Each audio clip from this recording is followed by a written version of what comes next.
Hello, Chad and Alicia Edwards, Hi. otherwise known as Chumley. That's right. Way back in the day. Or Talisha. That was our duo name. What was yours? Talisha. Do you remember Angie and Shalisha? No. They'll just take our names and like combine them into one once. Okay. Chalisha, that makes sense. It's not like Brangelina. That's right. It's one of those deals. But you were like 15 years before Brangelina, so you set the... Right, we kind of like paved the way for that stuff. Yeah. Lucky them. So wait, before we start, so you guys are missionaries in Taiwan, and we're going to talk about that, but you're eating guava. Right. So tell me your guava. You just told me your guava story. What'd you say? I'll try not to smack or chew with my mouth open. No, tell me your guava story you just told me a minute ago. No, I think when we first came to Taiwan, there's a lot of stuff here that we don't eat in the Midwest or have never seen in the Midwest, guava being one of those fruits. And I don't know, the first guava I ever tasted here, it tasted like soap. And I was like, that is not a very pleasant fruit to eat. But over the years, it's really grown on me. It's my wife's addiction. She has to have her guava. So, yeah. Usually at least one a day. Yeah. A lot has changed over these years here in Taiwan. 20 years. For sure. Does it have the texture of an apple? It looks like an apple slice. Yes. A little bit, yes. It has that kind of a crunchy crispness to it. Mm-hmm. Green outside. You're starting to import them. Like Taiwan is starting to export them to the U.S. So I don't think they'll ever make it to the Midwest. However, you never know. You never know. You never know. I would say they're probably going to be on the coast, though. Yeah, if it's on the West Coast now, we'll get it in 10 years. Okay. All right. So we knew each other in college, which is quite a few years ago. No. And and we were involved in campus ministry together there at Northeast and in Campus Christian Fellowship. Chad and I actually led music together for a little while, and then you took it over because I should not be leading music. That would happen. That's what happened. You took over the drama ministry, I think. We started the drama ministry. That was a lot of fun. Yeah. Yep. And that was Matt Herndon and Rob Seamer and myself. We started up a drama ministry, and awesome. Yeah, loved it. A lot of great memories, and yeah. Sean Degler was in there too, right? Oh, that's right. Sean Degler was in there. You're correct. There were 4 of us. Yeah, man. All right. So we'll come back around that later. So I graduated in 94, and you guys graduated in 95, and shortly thereafter went to Taiwan as missionaries. Mm-hmm. So as I mentioned to you before, I kind of wanted to get into the nuts and bolts of how that went down. And then we could talk a little bit about Taiwan too, I'm sure, and what's going on there. But so let's just start with, let's say you guys probably started dating in 92-ish. That's 92. Yeah. And so a couple years later, you're probably thinking about it. I mean, you're close to getting engaged and married, you know. So what were the initial startings of the conversations or the thoughts of being missionaries? That's right. Maybe you should go first because it was on her radar before it was on mine. So, yeah, I'll tell you. Well, the Lord, it's all how God, we make our plans, but He determines our steps. And, I went to Northeast as going in the field of education and just sensing that that was not necessarily the direction that God had for me at that point. And so it was a time where I think I was just really making my faith my own and not just, how I was raised to know the Lord, but seeking Him. And I know, just like you, the campus fellowship there at Truman State, it was so impactful. The people that I met and just digging into the Word of God and applying it in my life and just surrendering, like, well, God, I know you know what's best for me. And so if I follow you, I know I'll be at the right place. So just that whole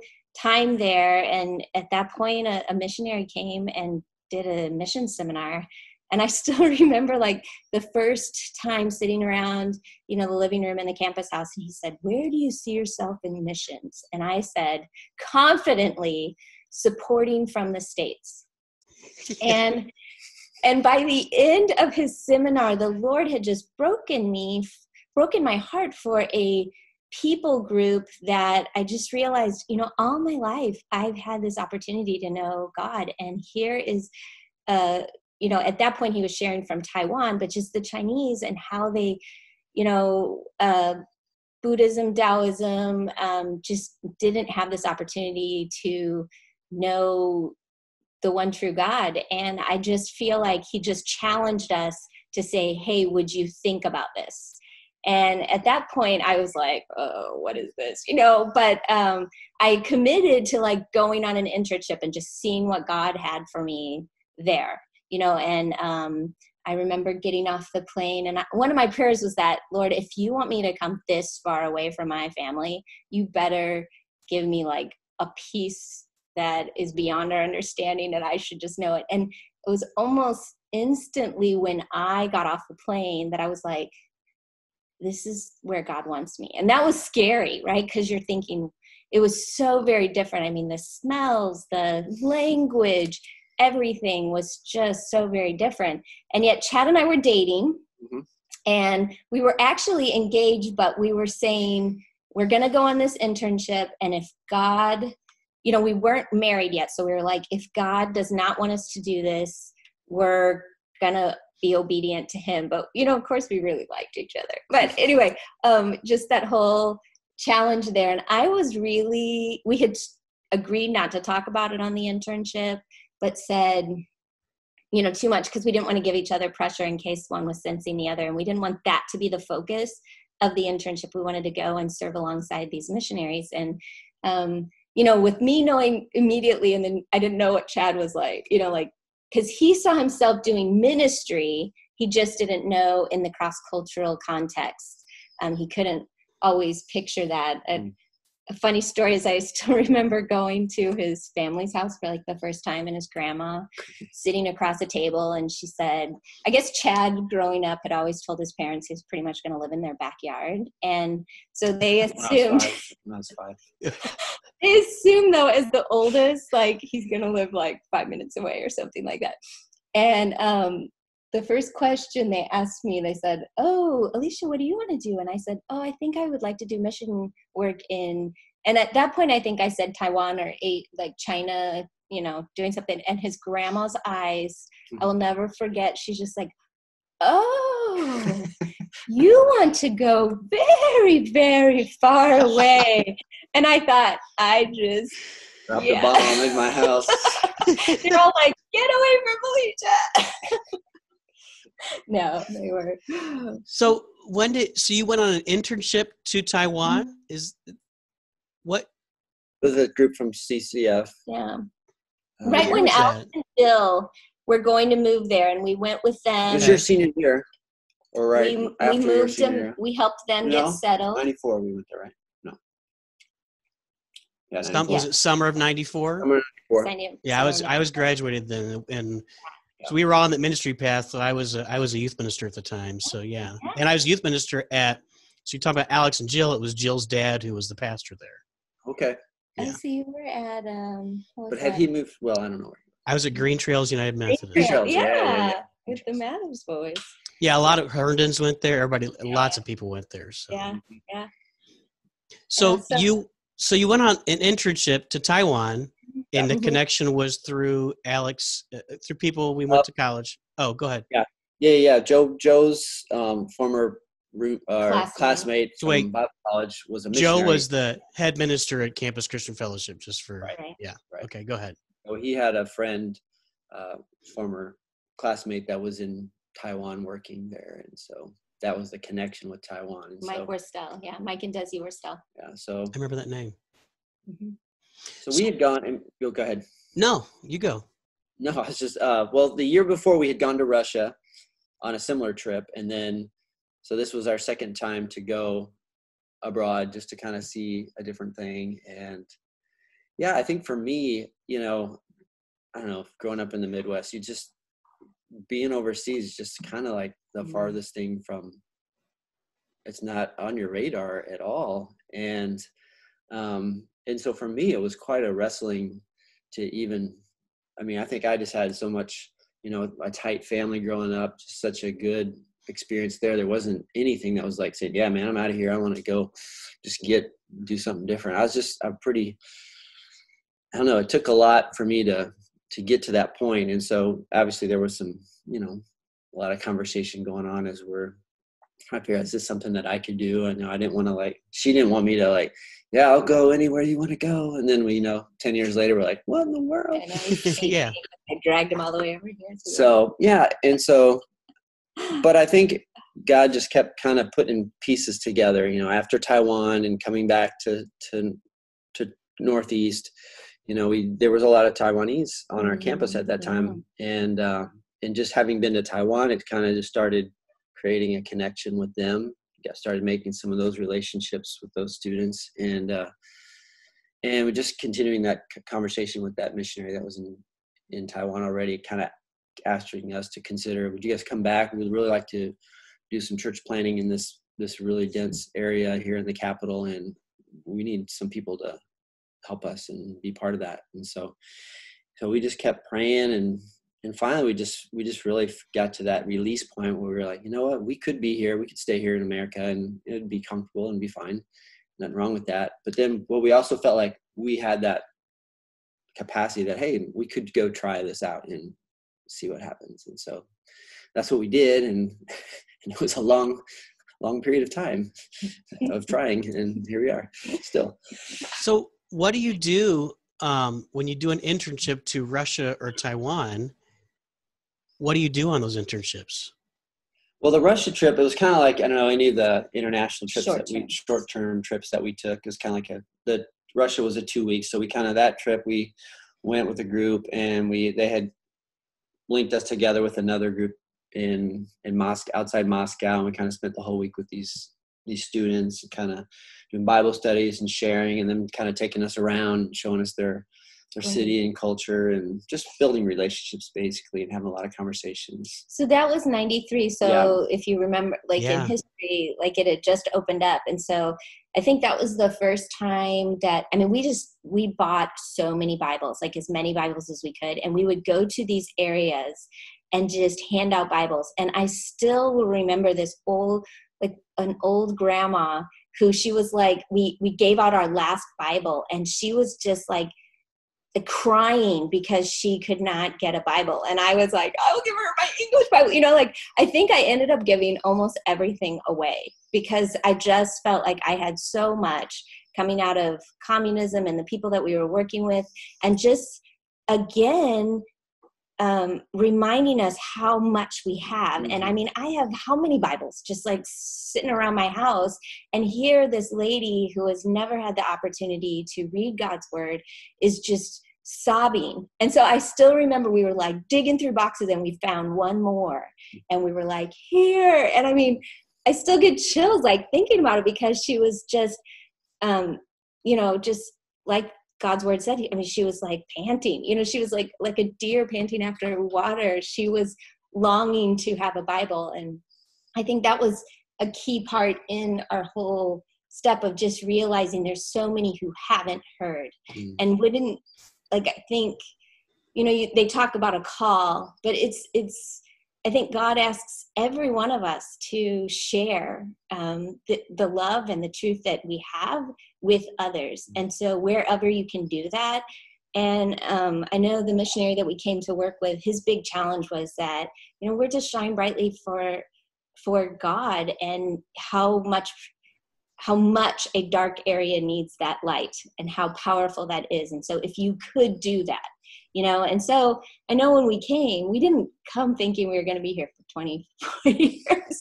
You come and you think, okay, I'll commit to 2 years, right? And I even remember our first, when we were sharing with, people to support us, we were saying, because everybody would ask, how long are you going to be there? And we're thinking, well, we obviously want to follow God, but we're at least committed to the first 2 years, you know, and then we will come back and try to learn Chinese and see what happens. Try to learn Chinese. Oh my goodness. Try to learn Chinese. This is, yeah. So you mentioned that you had taken Chinese in college, but it wasn't. Well, it's just, I realize how important your surroundings and environment are when you're trying to learn a language, because, you know, two times a week or whatever, 3 times a week, whatever it was we had in university, you know, just hearing one lady talk, it's just, it's a whole different ball game when you step off the plane and like everybody in their all different kind of voices and speeds. And it's like, wow. Vocabulary. Yeah. It's like, I don't think I learned much when I was in university. Yeah. I think the speed of it, I've learned a little German over the years, but when you talk to someone who's German and they just start going, you're like, yeah, what was that second word? You know, because you're just not used to it. I miss all the important you're vocab on that I think one. I got the verb, but I have no idea what the noun is. Like, yeah. So do they speak, is it Mandarin Chinese, or is there like a specific dialect in Taiwan? In Taiwan, the official language is Mandarin, but there's also what's called, we call Taiwanese, which is it's also originated from mainland China, just on an earlier migration from a southern province that came quite a few hundred years earlier than the most recent migration from China. And so that area spoke a little bit different dialect. And so now that has been established here as Taiwanese. Now, yet even before that, there were some like tribal groups here in Taiwan that have 12, I think there are 12 tribes here. Yeah. Yes. And there are different Aboriginal languages that are also spoken. There are less and less, so it's kind of one of those things. They're trying to protect that heritage here, but they've kind of been the groups that have been kind of pushed out and over time. And I mean, if you were like me when we first came, you kind of thought everything was made in Taiwan, and so you thought maybe Taiwan was just like factory, and yet it's a small island, a fifth the size of Missouri, and there's 23 million people. Oh. So, and considering that what's Missouri, like 6 million right now? I think 6 million. Something like that, yeah. And, you know, 2 major cities on the opposite side of the state that have most of that. And people only live on about a third of this land space, because most of it's like mountains. So it's very packed city, very like 6 million in Taipei, 3 million plus here in Taichung. Yeah. Where we were for about 16 years, on our block alone, there was 5,000 people, 5,000 to 8,000 people. Wow. Yeah, in high-rise apartments. So very densely populated cities. And I feel like we moved from the capital city down to a central located city about 8 years ago, and it's still 3 million, but it kind of, from where we were to where we are now, it does feel a little bit more country. Did we move to the country? Like, I can find a parking place. I can drive. Yeah. Well, to be so urban and have I know this is but have the virus so under control, that's actually impressive, because that's been the places where it's been most active, is in the urban. Yeah. So cool. We are, it's the most interesting thing here in Taiwan, because while we are a republic, and our neighbor does like to remind us of that quite frequently, but we actually run like a very democratic, we have complete freedom. So there are a lot of missionaries here. We can always use more, but there's freedom. There's many freedom to be here. Doing what we're doing. Cool. All right, so let's go back. Yes, okay. Let's do it. So you've done your 2 mission trips, and Alicia's waiting for Chad to come around. Yeah. Because he wants to live by the pool in his parents' backyard. Right. in Florissant, Missouri. Right. I had my tent all set. It's high aspirations.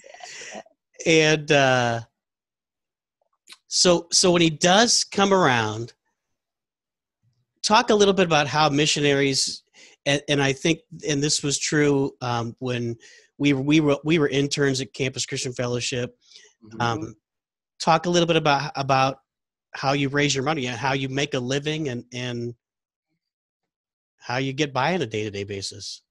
Yeah, this was, I mean, obviously it's nothing that we had ever experienced before.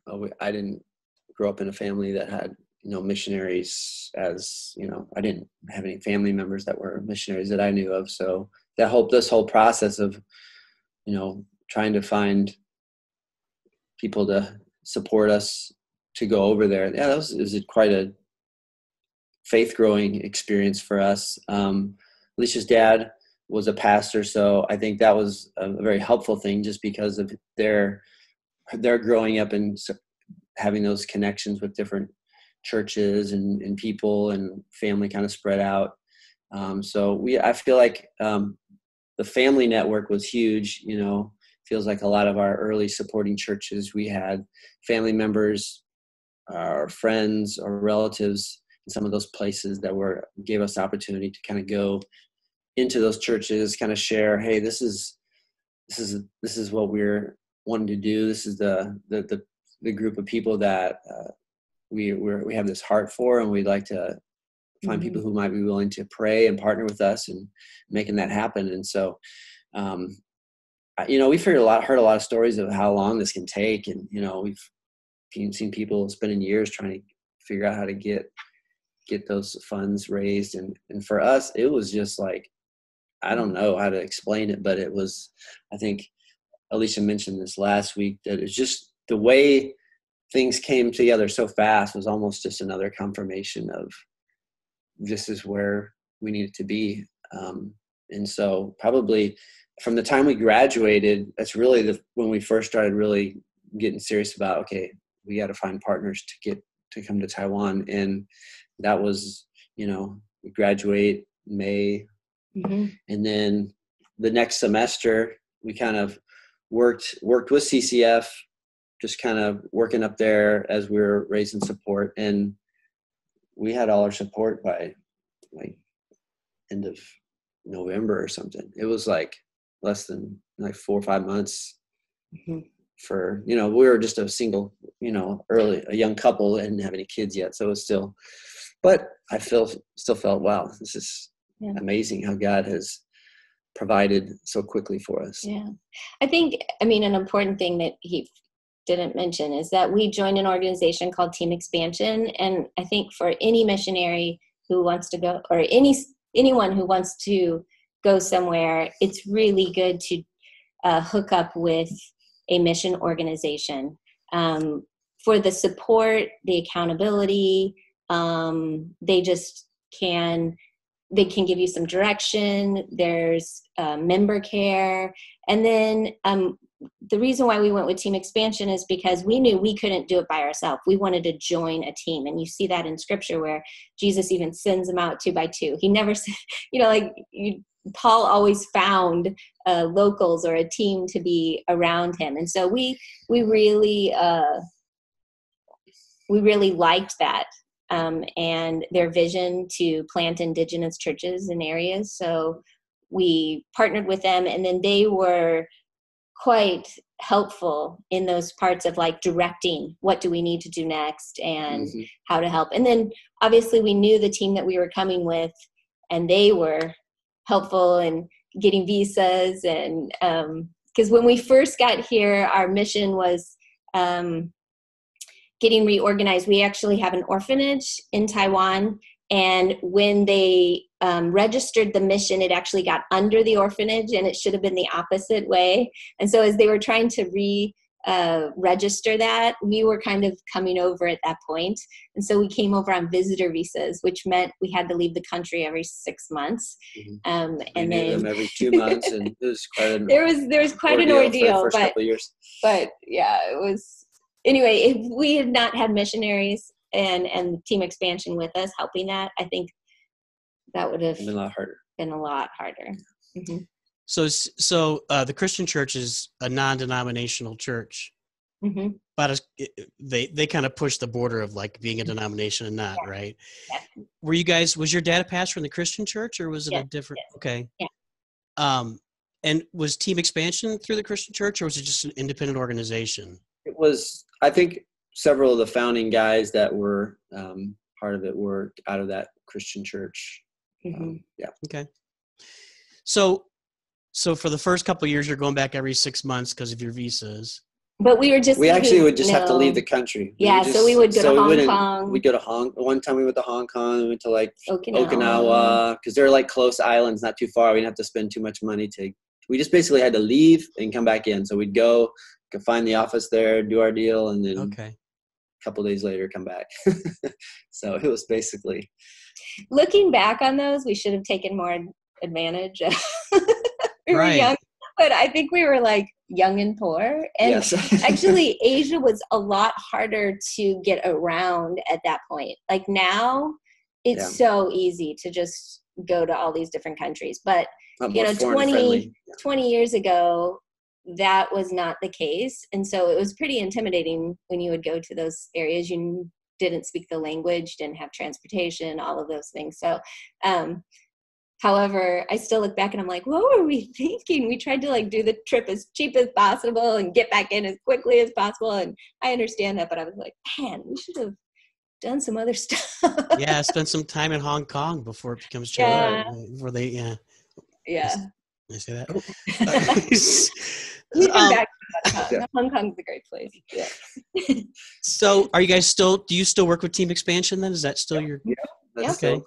Still.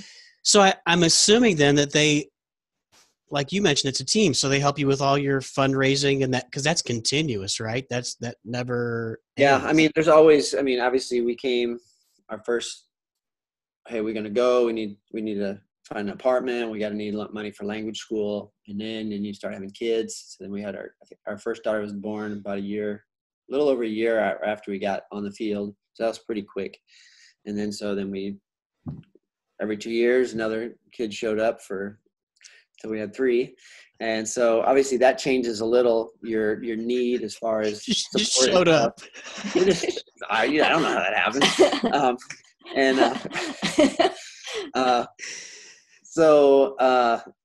But throughout this whole time, I honestly, we have not really had to ever make pleas for more funds. I mean, it was like just when we felt like, hey, this is getting a little tight with what we're dealing with, and then a church would come along and say, hey, we're interested in. It was like through all these years, God has just continued to raise up what we need. And there's been times where churches have had to go in a different direction or wanted to support some local people in their church or whatever. And it's just kind of like you just kind of learn to go like, God's got this. It's not. I don't need to stress out about it. And we've never had to worry. It just seems like, I think that we're only one time where I felt like it was kind of tight for a little bit, but God just continues to raise up exactly what we've needed. And we've had to like go around saying, hey, please help us. And so, which is actually probably the hardest thing for being a missionary. You share, it's easy to share what you're doing. It's easy but it's hard to have that dependence on other people. And then you feel there's this pressure to produce, because if you don't produce, then would they still support you? And so I think there is that tension that you always feel like, I think sometimes we've talked about, like, if you just had a regular job, like you could spend your salary whichever way you want. But, with our, like a accountability that we have with our supporters, they see what we do with our money, which we think is a good thing. And yet you just go, I wouldn't have to do that. But, I think that's just a tension that you have to just hold before the Lord. And we've always just tried to be as transparent as possible, that we are not these super hero Christians that put us up on a pedestal. No, we are just living faithfully here in Taiwan to see more disciples made.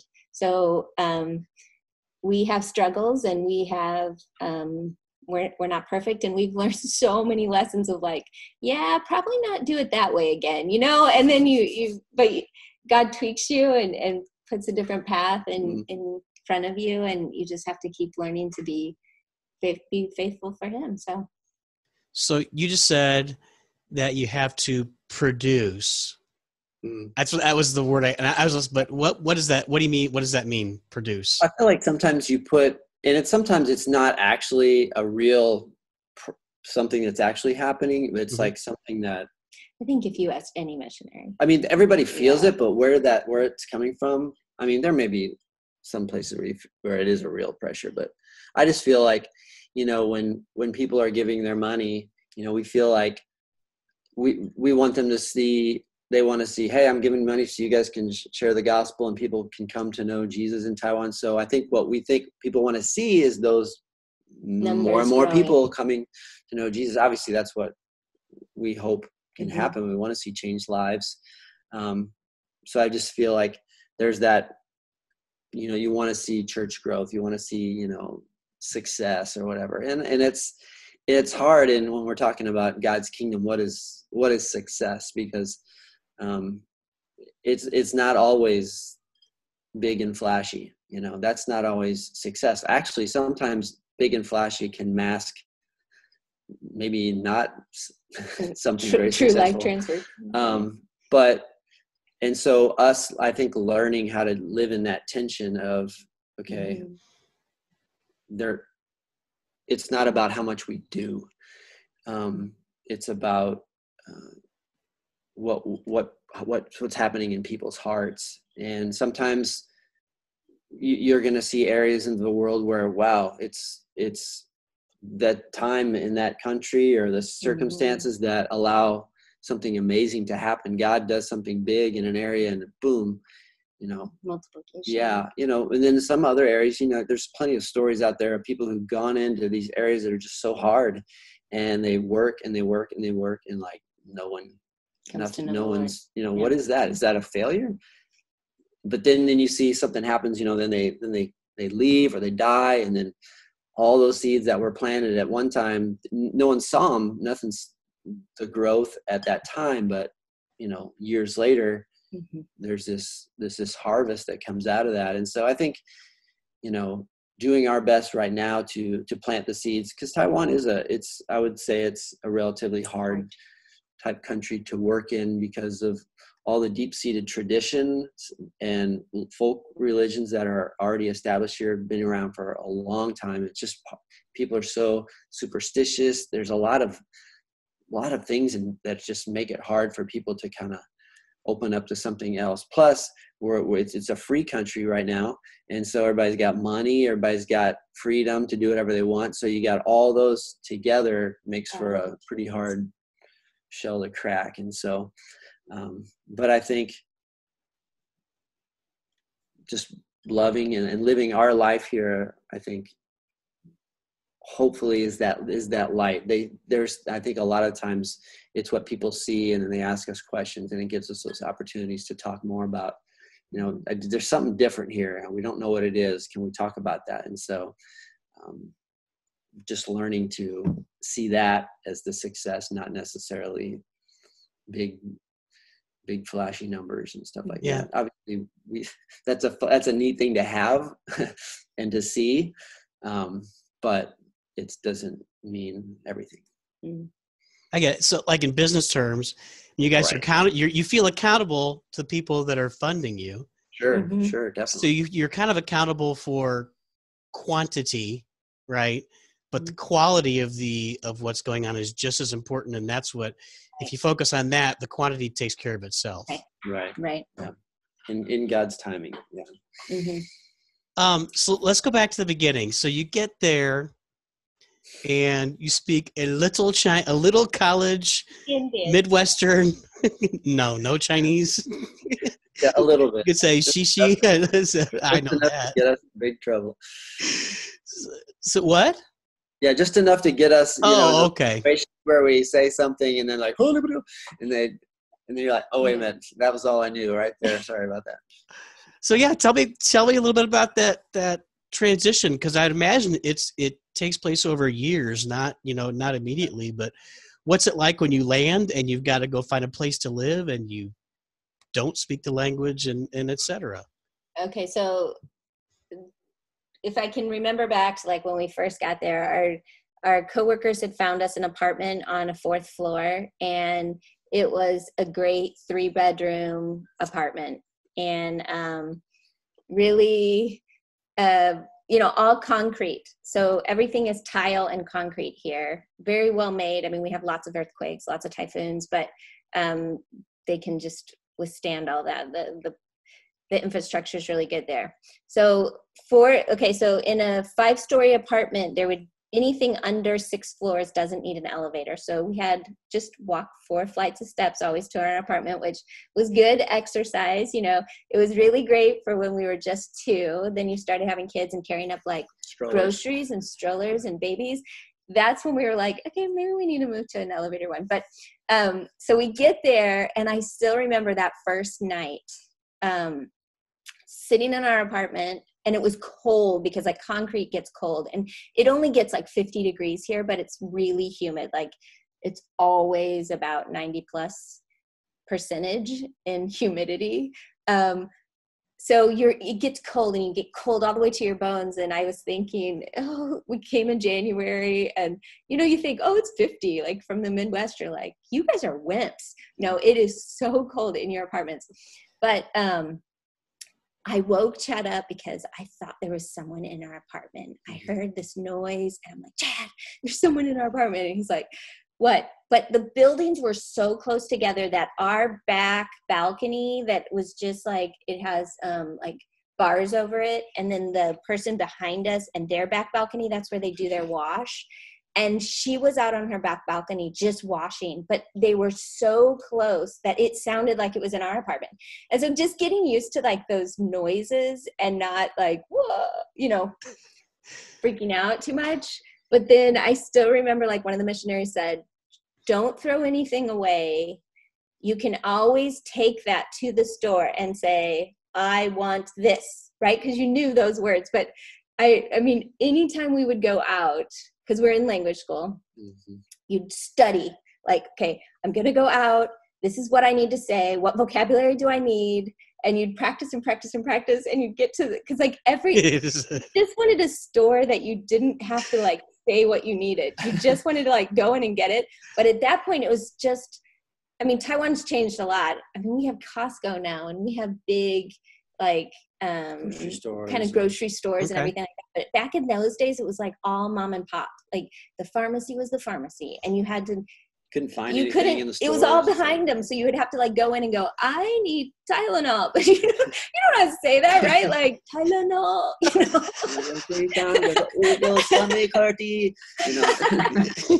And I still remember like the missionary sent me out for light bulbs, and I was like, I remember doing the light bulb. I think I know how to say light bulb, so I go to the store, and I'm like, I need a light bulb. And then they were like, what kind? And I was like, I have no. Pull out a big catalog. Which fan do you want? No, not that. No. How do you say light bulb? Dung pao. Dung pao? Dung pao. But at that time, we had to like walk down the street, like just repeating it over and over. I know, you'd be like, don't forget it by the time you get to the store. Don't forget it. And then they ask you what kind or what color, and you're done. So I think the hard part, I think for both of us, you just felt like you went back to being like an infant in your abilities. All of your abilities. Everything you thought you were good at, you just stunk now. And I mean, you can't talk, you can't tell a joke anymore, you can't be funny, you can't, like, I enjoyed like worship leading and stuff, can't do that, can't sing, can't. You could play your guitar. I could play my guitar. And I play piano. I could sit here in the corner, but it just everything that you thought, man, I'm come to the table with all this good stuff, man. It's like, no, I can't. So it just that bringing you back down and having to slowly work through that process of finding out who you are in Taiwan, because I don't think until you have that language, most people don't really know who you are because you can't express it. You can't. You can say I'm tall, I have brown hair, just random things for so long. It's like, this is so. And you can understand. I mean, obviously, because we had that background at Truman, we were in language school 10 hours a week, and then they usually say in Taiwan. So for every hour you're in class, you have at least 2 hours outside of class, because you're going at such a pace. It was just Chad and I and the teacher, And, you had to like memorize a vocabulary and practice it. And so it was pretty intense. They didn't really let you do too much while you're in language school because you really need that focus. And we were committed. Like we knew, man, I want to speak this language. I don't want to be here. And because we had seen kind of missionaries who had been here for a long time and they didn't really have the language too well. And we just wanted to show the Taiwanese people, we felt like if we put that effort in and can forge those trust building relationships, it will promote, paved the way for the gospel, because they needed to hear it in their mother language. They didn't want to hear it in English, so anyway, but those are humbling times, because you go in language class and of course the teacher had the most standard Mandarin ever, so you were just like, yes, I understand this was great, you had this awesome class time, and then you'd go to the day market and they would go, oh, and you're like, I have no idea what you just said to me. Oh, and you'd come home like almost like in tears, like they like, oh yeah. So it was so hard, but good. We're so thankful that we came when we were young. I don't know if we can learn it now. Oh no. But Chad was in language school for about 2.5 years, right? Wow. I was in school for a little bit. It took me a little bit longer. Because of a baby. Because of a couple babies, yeah. But I finished. They kept falling out of the sky, yeah. Dude, just like. Yeah. So when you mentioned an orphanage, and that the organization was under, I don't know exactly what you're. So is that what you were doing when you first got there? Was running an orphan? No. Okay. So what were your responsibilities? Yeah, we've never been amidst the orphanage had been established way before we had even, probably like 20 years before we even came to Taiwan. 76. So anyway, that was some, a generation above us missionaries had come and established that. And so when we came, basically the main thing was to study Chinese. So that was our first whole 2.5, 3 years here in Taiwan. And then at that point, we were part of a team there in the suburb of the capital city, and we were the hope was to plant a church there. And so right when we had arrived, the Cobbs, who had been here just 2 years, they were finishing up their 2 years here. They had just started doing like a Bible study in a home, and then they had decided, hey, we want to be a church. And so all those that were in that Bible study said, okay, we're going to commit to being a church. And so when we came here, that's kind of where things were at. There was a small fellowship in an apartment that the Cobbs were living in, and they used kind of the public area for like where they were doing the service and stuff. And so as our language came, improved, and we could kind of more do stuff in the service. We did a lot of English classes early on. That was kind of something that we could do because it kind of helped us create some relationships in our area, neighborhood. Some of our early contacts came through some of those English classes. Actually, we have quite a few leaders that are still up in the church there that were originally English students in our just free English classes that we did for the community. And then, I got to the point where at some point I could start preaching, actually sharing from the Bible in front of people.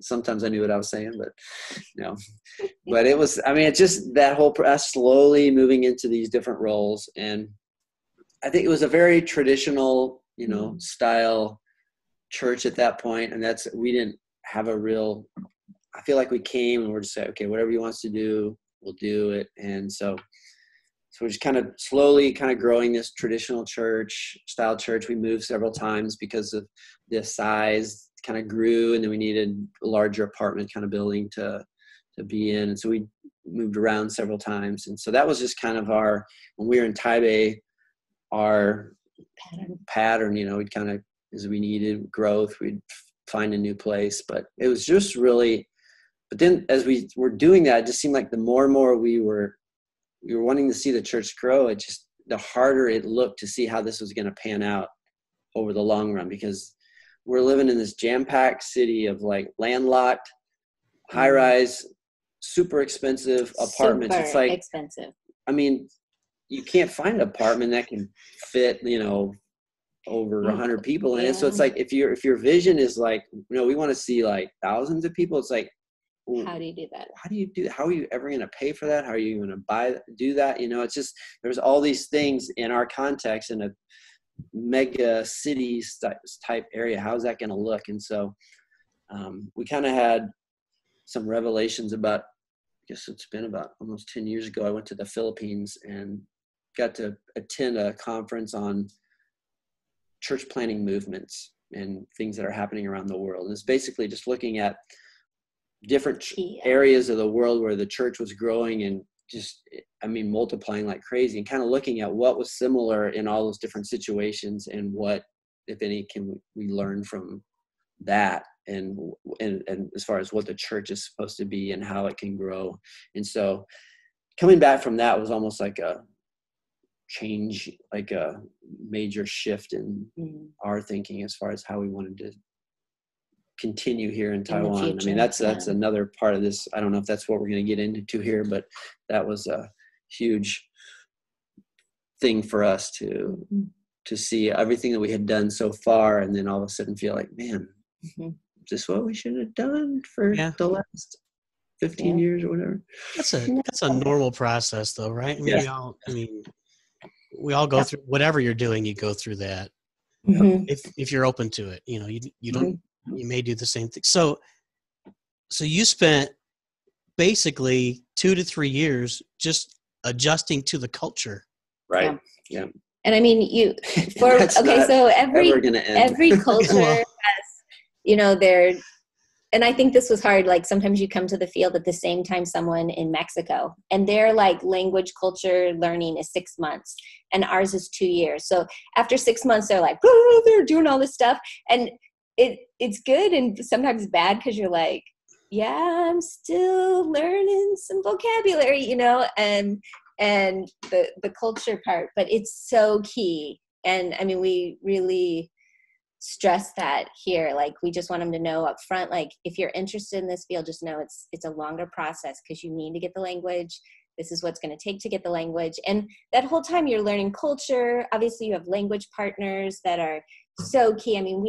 Some of our closest friends were those language partners that we would have, that we would they had no English. We hardly had any Chinese, and we would just spend a lot of time with them. And charades. And the practicing, but Pictionary. It's that dependence, right? Like, you have to be dependent on others, and that was probably the hardest for us, I think. And it's still sometimes hard for us, because we grew up trying to be we're very independent, and this is a very collectivistic society. And just, even as you enter into a culture, and if you really want to adapt and you want to be in the culture, you have to, rely on a local Chinese. So, well, and you have to learn how to, you come in as an American thinking, hey, we know all the right ways to do stuff. And you kind of look at the way other countries do stuff, and you kind of like roll your eyes and go, what are you doing? Come on. But it's funny. The longer you stay here, you're like, actually, that's pretty. Okay, that makes a lot of sense. And then you start looking back at America and go, "What are they doing?" Do that daily.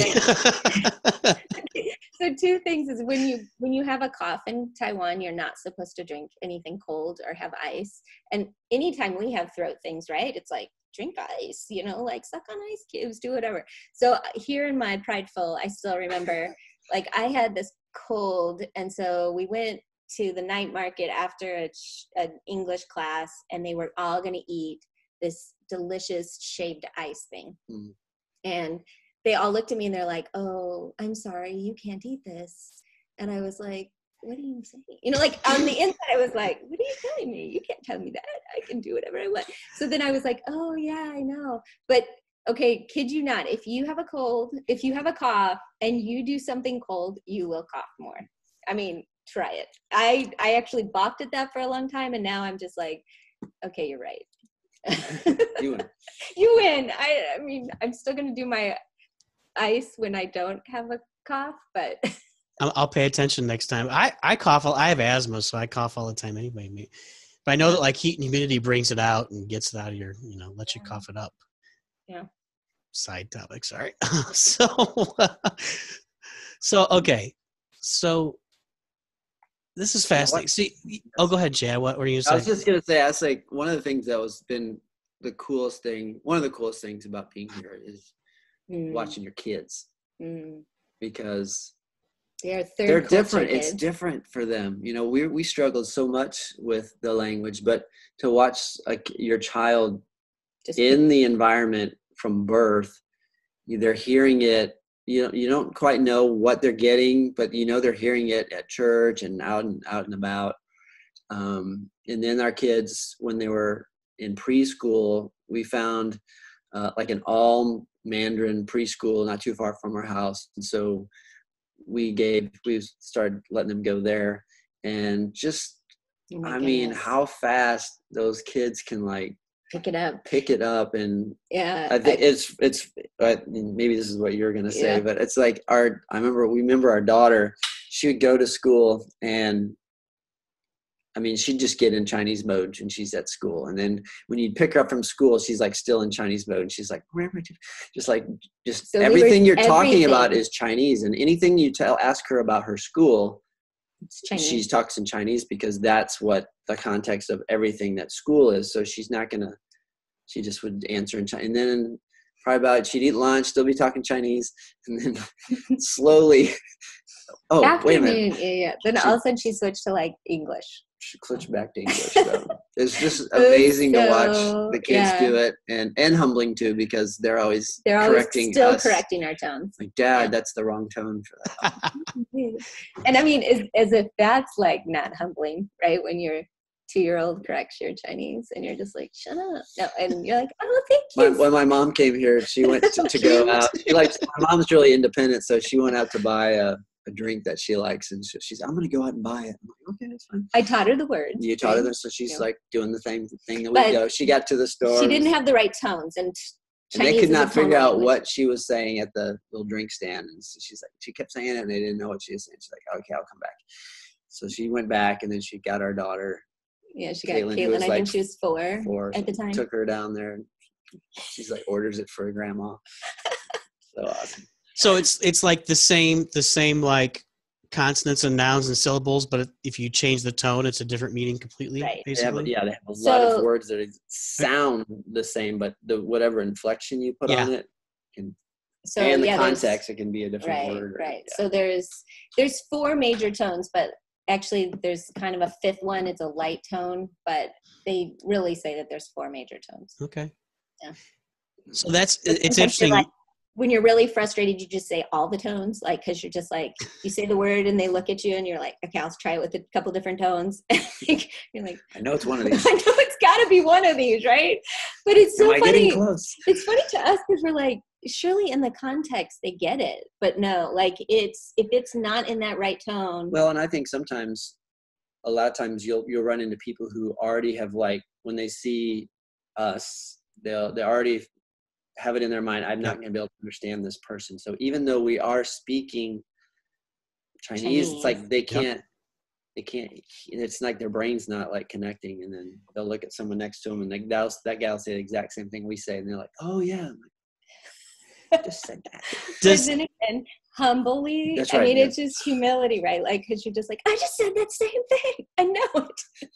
But anyway. Does that give you like a new perspective for people like in America doing the same thing, like an immigrant who speaks Spanish or Japanese, whatever, and they come here and their kids are, you meet an immigrant's child, and this is true of my grandmother. Her parents are German, and she speaks perfect English and some German. But I remember my great-grandfather, he had a thick German accent to the day he died. And spoke English, but it was still different. It was a different kind of English. And does that give you just a different perspective for that kind of thing, even in America? Actually, so much easier for us to understand like a like an international student or someone who has English as their second language. We can actually understand that a little bit. I mean, I think the longer you're here, you just can understand. Well, and you just have there's more patience, and it also changes the way that we communicate with them, because we know where they're at or where they've been, and we can choose our words in a way to be more clear to them. I think a lot of times Americans, our tendency, if you don't understand me, I'll just talk louder, and that'll help you out, but not so much. We're like saying so it learning again. How to, because I mean, you just have to be around that, and I can hear people will come over on mission trips or our parents or whatever, and they're talking to people, and we're just kind of like, nope, they didn't understand that one, nope. But it's just because you've been around them enough, kind of where their vocabulary's at and what they're getting. And there is a richness that, with idioms and other things that. Oh man, English is so hard. English to explain. English just makes rules to break them. So when they're learning English, it's a difficult language to learn. So anyway, we do have a lot of grace for them. Yeah. And I guess you see that you don't think about it, right? It's we're actually, when we come back to the States, I feel like we're drawn to the international crowd now. I just feel like there's something that after being here, it's like you see someone in that situation, you just kind of like want to help them. You stalk them in Walmart when you're. I'm like, I heard Chinese. There's these girls like I'm walking down the aisle at Walmart in like Indiana or something, and I'm like, all of a sudden I hear like Chinese. So then I'm like slowly like walking down trying to figure out who's talking, and it's not a good it's a word that people understand. It's like so then finding them and helping if you can. And Alicia, you said something else that was interesting. You said like if like a missionary goes to Mexico, they can really adjust in 6 months, whereas you go there and it takes you 2 years. I never ever thought of it that way, but it makes sense that even though Mexico's a different culture than us, or you could probably even say like even Brazil or something, it's different, but it's not different. Right. Like we all know a little bit of Spanish, but not just the language, like just, it's not, we're more familiar with that culture. Yeah. Mm-hmm. Super interesting. So I think it's good again when you have that mission agency that's supporting you. So when you are hitting those walls, or you're talking to people, or your churches even say, well, so-and-so has already like preached, right? And Chad, what have you done? And you're like, actually, none of our churches ever said that to us. So. Okay, but you felt like that though. Hypothetical situation. Right? But then you say, you're still like learning how to buy a light bulb, right? It's kind of interesting. But then there are these like plateaus, like you jump and then you kind of hit this plateau and you jump again, and so I think that's in any culture, anytime you're learning a second language. I felt for me it was probably about 5 years before I felt like my personality came back. I was able to kind of do some of the stuff that I felt natural speaking. I could say kind of what I wanted to say and get the reaction I was hoping for and kind of stuff like that. And now you're doing Chinese chats with Chad on Facebook. Chinese chats with Chad, that's right. If anybody wants to learn Chinese, look up Chad on Facebook and exactly. jump on there. Our little coronavirus pastime. What? That's what Chad's like. He's like, everybody's on. They need something to do. I'll teach them Chinese. Cool. I'm like, sure, sweet. I literally been meaning to jump on. Chinese is something I've thought about, but you have to invest yourself in it, and that's the challenge, right? You do. It does. You do. But what we also find out is that, and I think you find this out, whichever language you learn, they just appreciate the effort that you put into it. I think even for our work here and living here, once they find out that we can speak Chinese, but then also how long we've lived here, they trust us more. And I think anytime you go into a new culture, they're always a little leery of like the foreigner. Are you going to stay? What are you going to tell me? Like even when we moved to our other area and we would say that we're missionaries, you know, you could kind of see this like, oh, stay back a little bit, you know, like, are you going to change me? But then once they got to know us, they realized, okay, we're not going to like force anything down them or anything. We're just going to share our lives with them. So anyway. So I one of my best friends when I was a kid his parents became missionaries, and they went to Ecuador, and they were teachers there. They taught in a school for, I think they had missionaries kids for the most part. Mm-hmm. But in Quito or where? Yeah, in Quito. Yeah. Mm-hmm. Okay. Yeah. Awesome. That was a while ago, early 80s, we'll say mid 80s.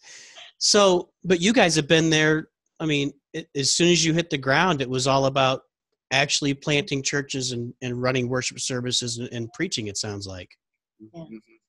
Although it's kind of interesting, as our kids did go to an MK school, like your friend's parents went to go teach at, they wait, MK is missionary kid, right?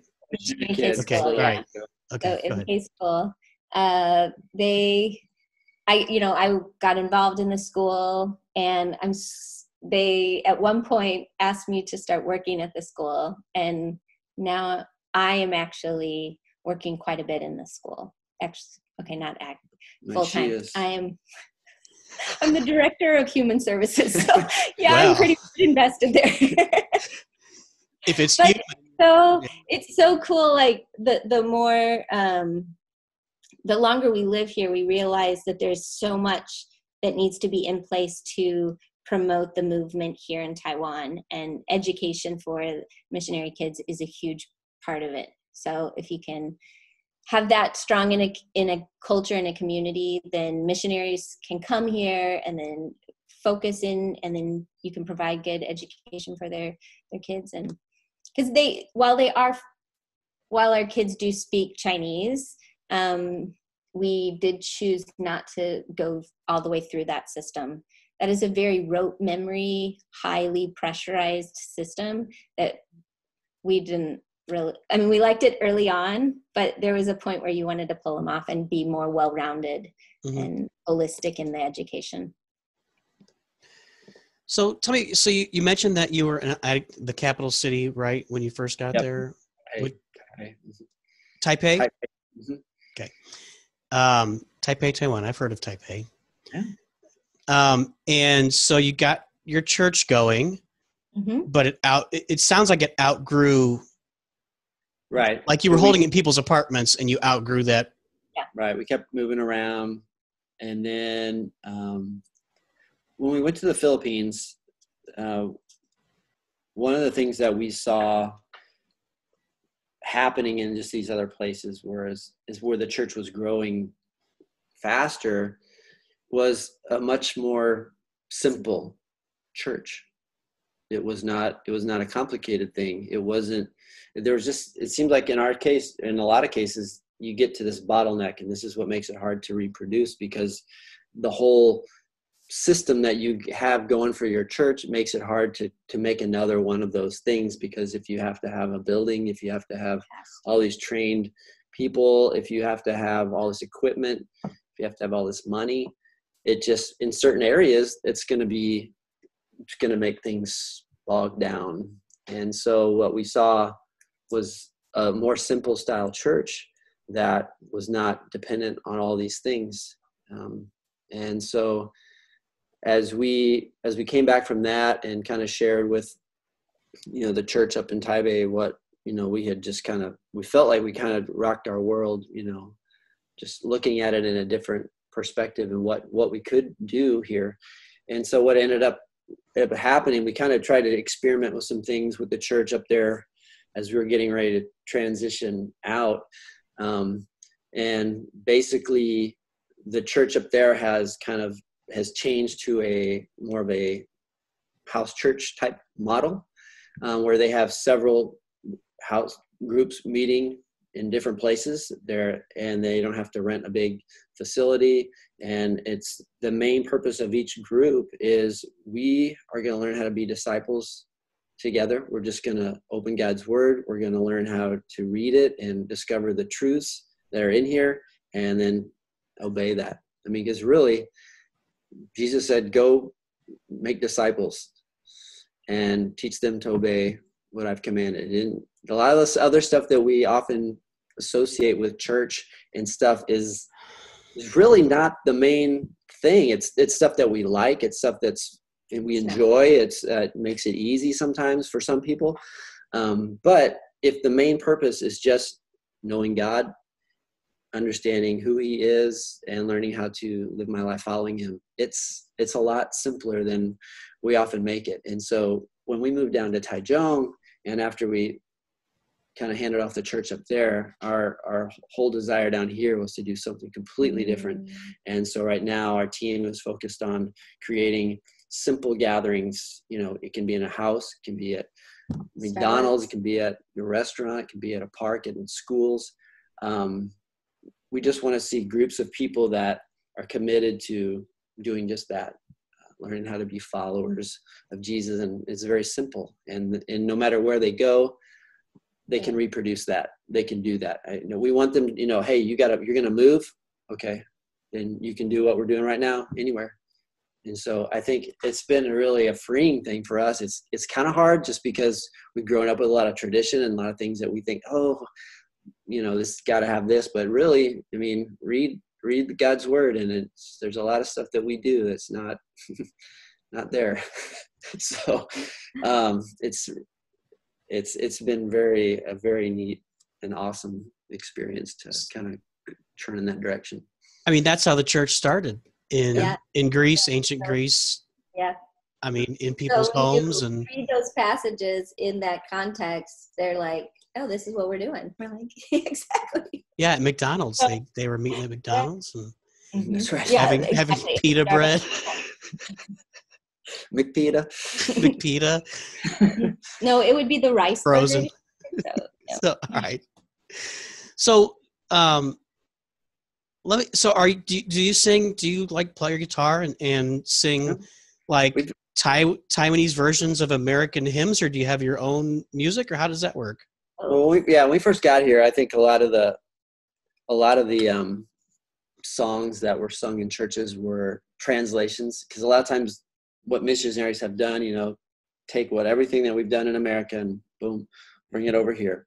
All of our hymns, let's try to translate those. All the worship songs, let's translate those. And I think at the beginning, that's kind of just what you do.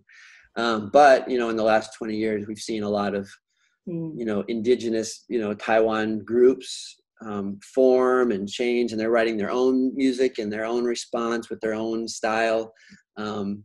So that's when something good is happening, when they can reproduce something from themselves, within themselves and their own culture. That's not just a copy of something from America. But there's a lot of songs that we sing in America that they get translated into Chinese, and we sing them. You can find them on YouTube. And so our groups, we'll do stuff with instruments. Sometimes we'll watch YouTube songs and sing along with that. We're just trying to create a model for them that's very reproducible. It's like if you don't have like a worship band, you can still be the church. It's okay. There's all these different things you can do, and it can be simple. And someone can play the guitar, awesome. They can play ukulele, that's cool. If all you have is your cell phone and you can pump some YouTube songs out of there you go. I mean, you don't even have to sing, but those are some options. So at the beginning, were you putting together, were you getting speakers and playing music in people's apartments and stuff, or? Oh, you mean when we first got here? Oh yeah. Yeah. It was like we had to get a speaker system, and we had to have a worship band. We would practice in an apartment. Yeah. Well, these are pretty larger apartments. I mean, usually the living area, you could set up some chairs and get about 60, 80 people in there. And then, but it was like in an apartment complex, like there's someone living below you, living in. That's what I was going to ask. What do the neighbors think of that when you're playing Amazing Grace or something on electric guitar? Responses and different, depending on where we lived. Some had more. We heard sometimes we'd hear some things, or we'd have to be certain times of the day, you need to not open the windows or be quiet or whatever. And so, we had to be aware of those things, but that's how it was. Yep. So what is the size of the church in Taiwan as far as missionaries and worshipers or Christians, I guess? We are about 5% Christians. Okay.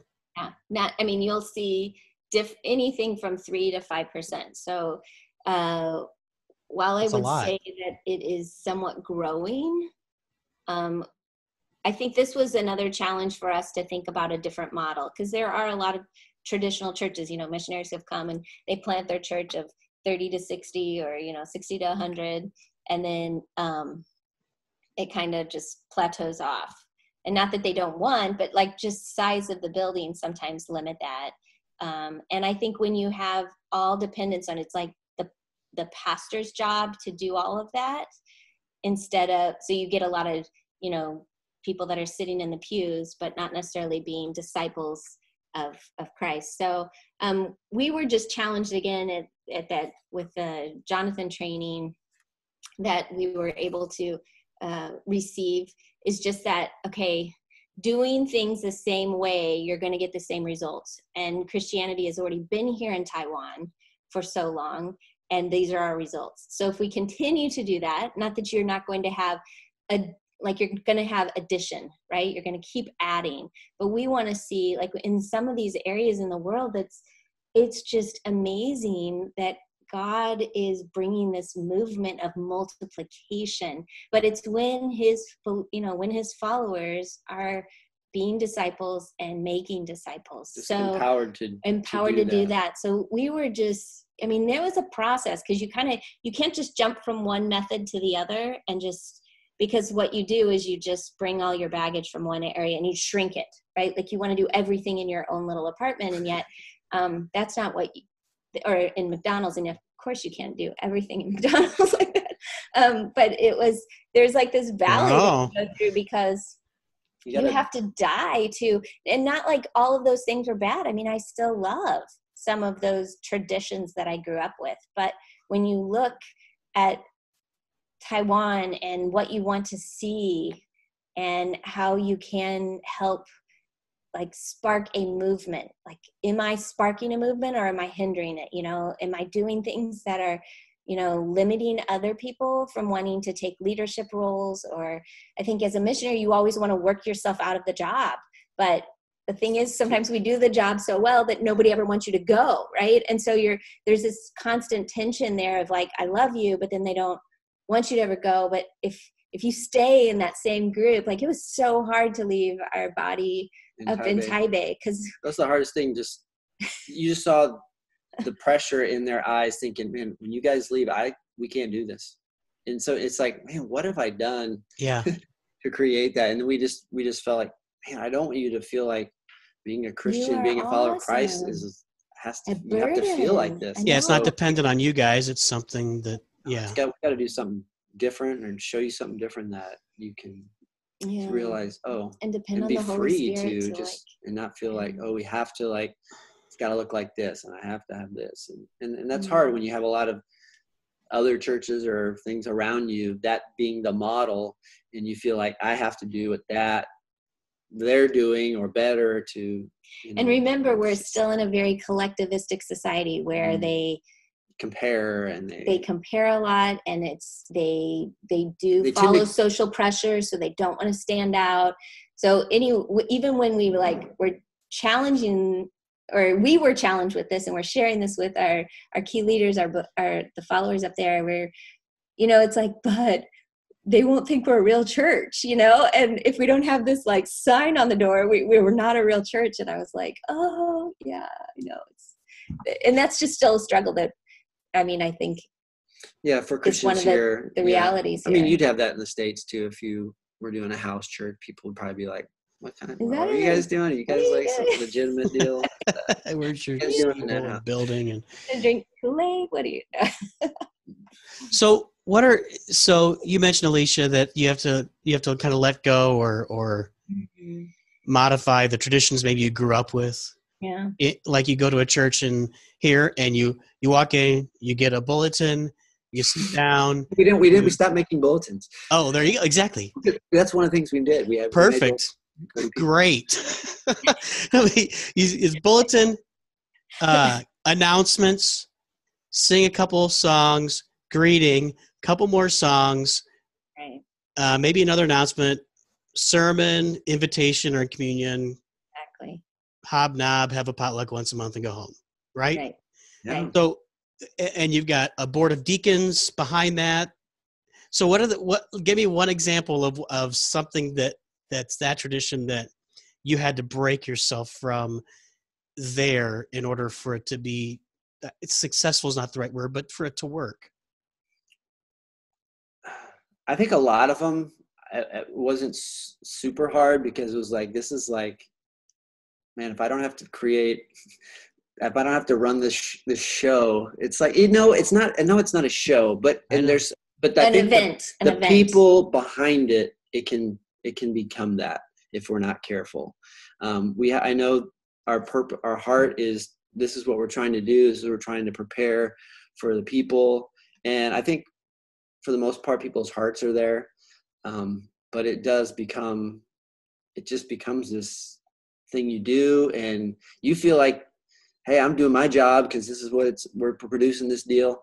But the main thing I would think is, everyone who's coming, that's what's happening in their life, what's happening in their hearts, and we may have 1,000 people sitting out here, but is what we're doing this one little slot every week, is that transforming something in their lives? Is that, and I think that's the main question that we've had to keep asking. What are the things that bring about life change and life transformation, not just have that semblance of that looks like a successful gathering or looks exciting place to go and bring friends to or whatever.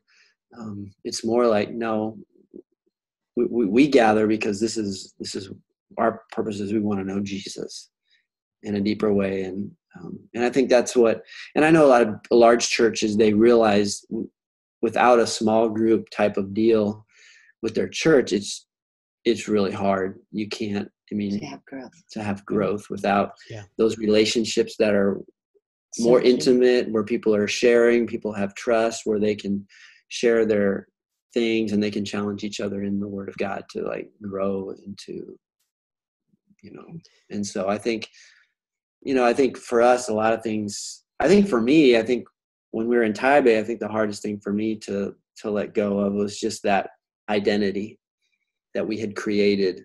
Like we felt like this was coming to Taiwan, and here was our stamp that we were here. We had been in Taiwan. We have this church and we have this sign that I designed in CorelDRAW, and it's like on the side of a building, and we just like, man, this is us. But like, so you had a building? Yeah. Well, we rented a large. No, we didn't have our own building. It was still a rental. Okay. But it was a nice just rental. pick a number and add a bunch of zeros, and that's how much it would cost. So like in New York or something. Yeah. Yes. I think kind of scrapping that model kind of made it feel like, wow, what is our identity? It kind of gave us like an identity crisis, because we kind of put all of our identity in that Taiwan Christian Church logo, and this is where we, but then not to have that, and it's like, well, who are we? And then to realize, okay, my identity is not in that church name or that logo or that place. It's in Christ, and that's what we need to come back to. And so letting go of some of those things that made me feel important as a missionary, that I had, hey, where's your church at? Well, I could point my finger down the street and show you, but without that, you're like, where's your church?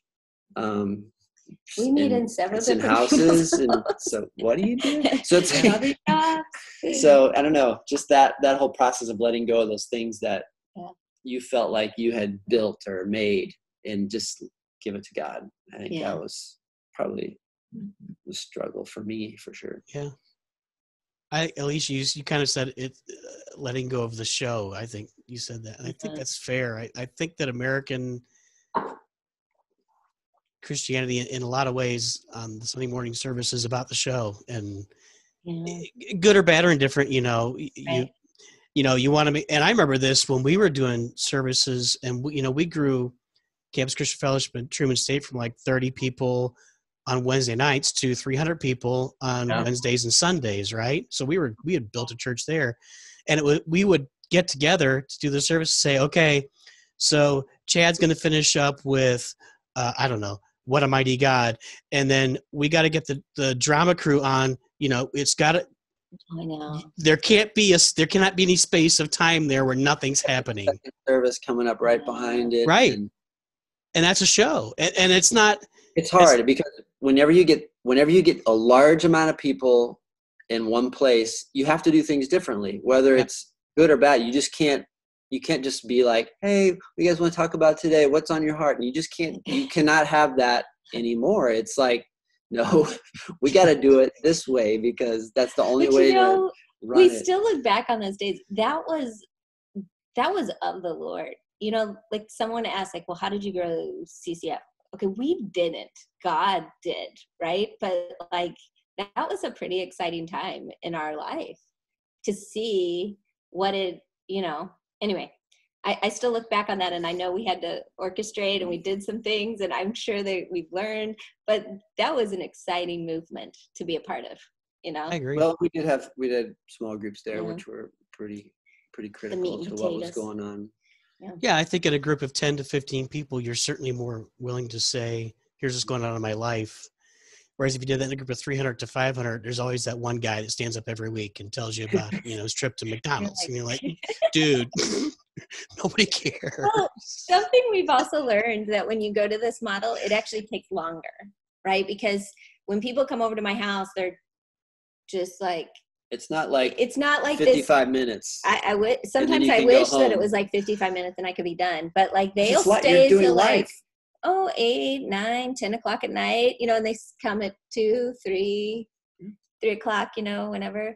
And it's okay though, because we're like family, we're sharing life together, we're eating a meal together, you're ministering to each other. Yeah. And you're just friends. You're having you're having deep friendships, right? Yeah. Huh. So it does look different, but and we've had to learn how to like not have communion be that took the longest. Yeah. Like, communion is like this, like a time slot, right? So then at first we were like, okay, so when should we do communion and how to do communion? And then like half the people aren't believers, right? And then, you always run into that. But finally we have just found that it's the easiest right before we're going to eat. And we say as part of our meal. As a part of our meal, and we say, and I think this is probably what Jesus did. That's how it was, right? Yeah.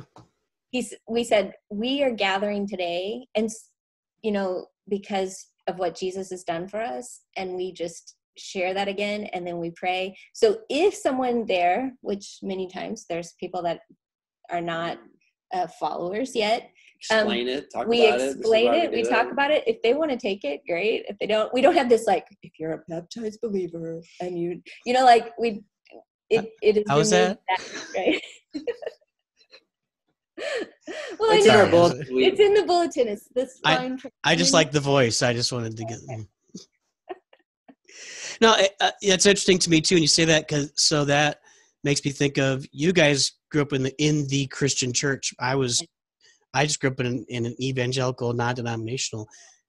We would have communion once a quarter, and it wasn't, and then some churches, every even Protestant churches are so broad, from Lutheran service would be really close to a Catholic service to, all across the board. So but it sounds like to me, just from what you're saying, it sounds like what you're doing now is closer to what the church, with apologies, was meant to be when it started. We're trying to find that. That's what we're trying. Yeah. Obviously, we're always still learning too, but that's what we're seeing that, and what God's doing in that type of church around the world. And I feel like even in the States, I feel like you're starting to see some of that happening with people coming back to some more organic, more simple style gatherings based on, just. And then COVID hit. And then you go, God, what are you doing? What are you doing? Right? Like you're making us go. So you're always asking those questions. So anyway. Yeah. But it is interesting that a lot of the missions across the board are coming to the same conclusion. And the only thing I can point it to is God.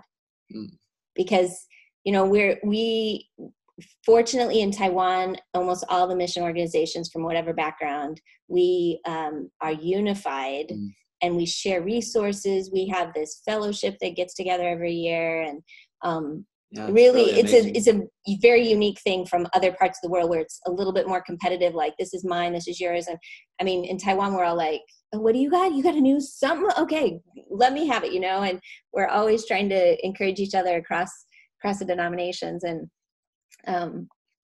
anyway, they're all coming to the same point. And so it's an exciting time in the world. So we'll see what God continues to do. Well, what else? Do you guys have anything that you want to add on there? I think I'm plumb out. I mean, we could talk all day, but By the way, just for reference, it's 10:30 at night here, and it's 11:30 in the morning there. Is that right? Yeah, right. Yeah. We're 13 hours ahead. Yeah. So you were eating your brunch of what was the fruit again? Guava. Yeah. Guava. And I think that's kind of an interesting thing. Trying to connect with family. With that time difference and some of the challenges, you think it's easier, but you're in your day when they're at their night and trying to do that and keep that. But definitely over the 24 years with technology, it's been a huge blessing. It's gotten a lot easier. It's so much easier. Yeah, I can imagine like in the mid to late 90s, you can't get on a phone call. It's probably a $200 phone call. Yeah, I know. Yeah, it was. We would time it and everything. And I still remember we bought our first camera because Caitlin was going to be born, and it was the first digital camera. The first digital camera. I Nice. mean, we kind of splurged on this thing just so our family could see a picture of her.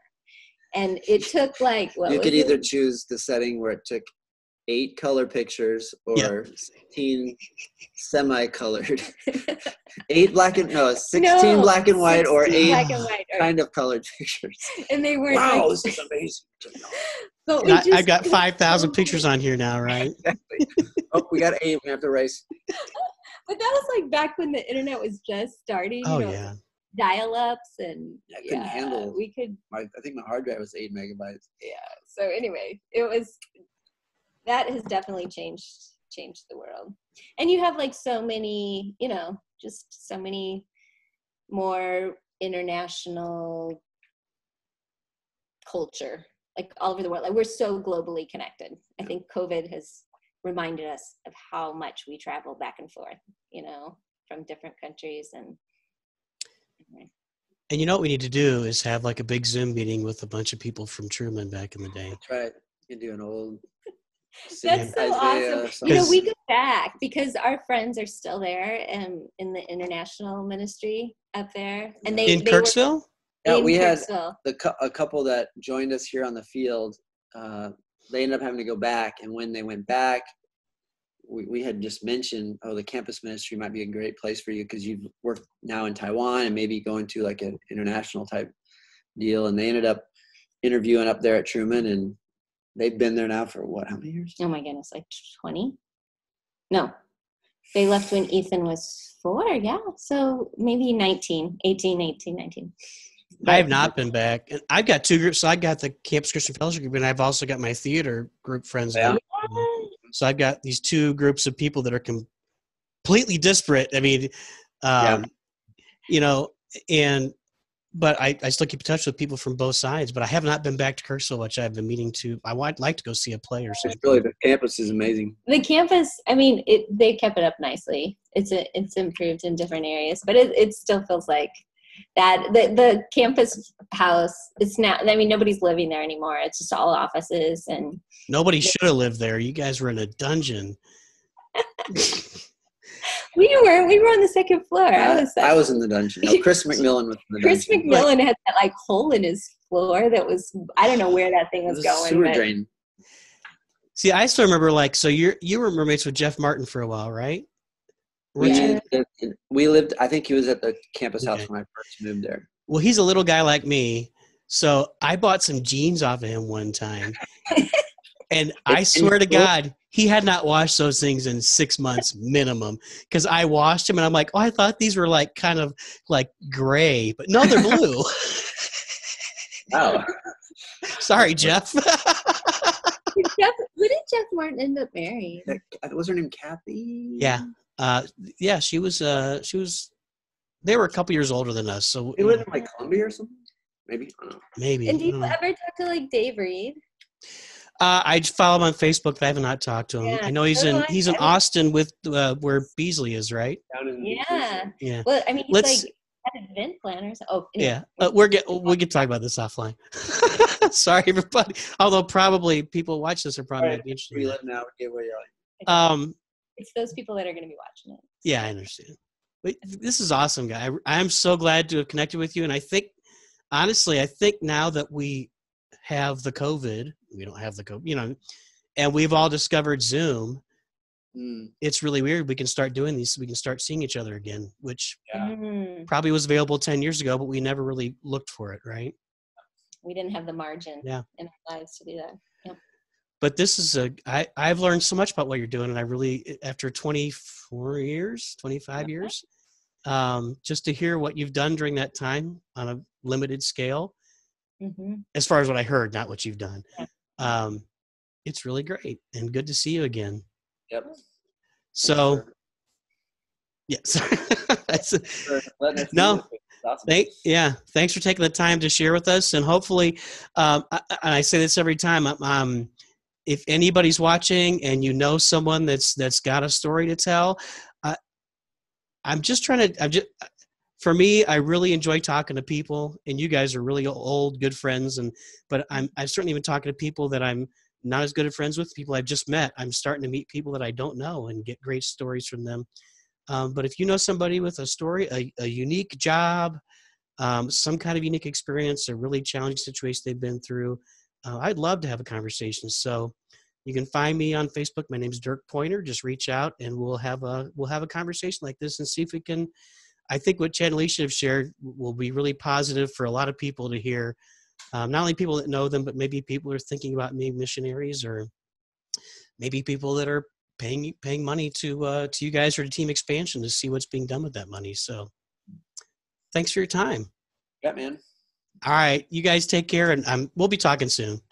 Okay. All right.